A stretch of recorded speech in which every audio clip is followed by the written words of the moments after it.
I think all transport, with the exception of rockets, will go fully electric.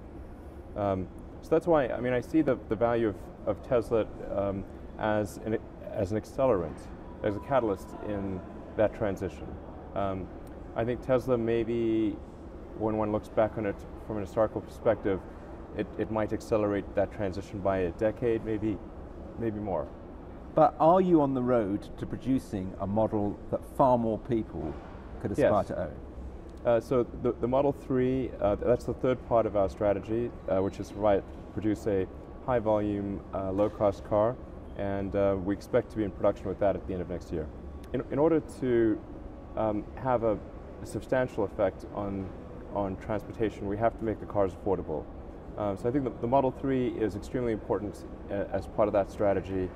Unless there's an affordable car, we will, as you alluded to earlier, only have a small impact on the world. So we need to make a car that most people can afford in order to have a really substantial impact.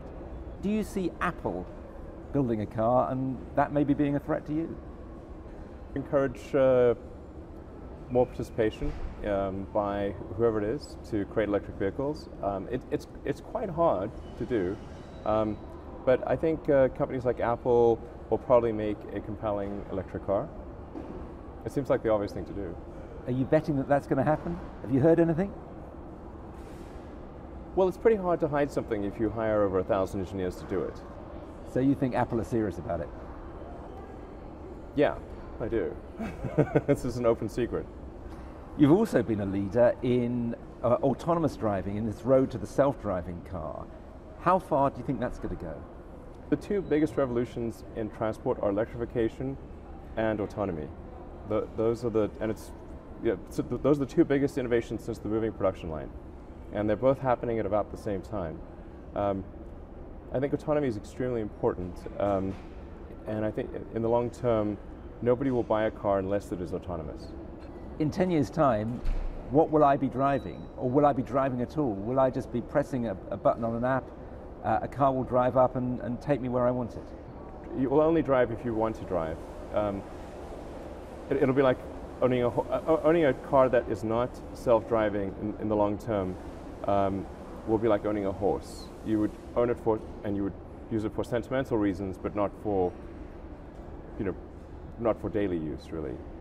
Now you're in three extraordinary industries. You're in electric cars, you're in rockets, and you're in solar energy. What unites you? What unites those three interests?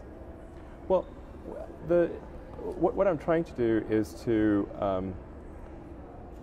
minimize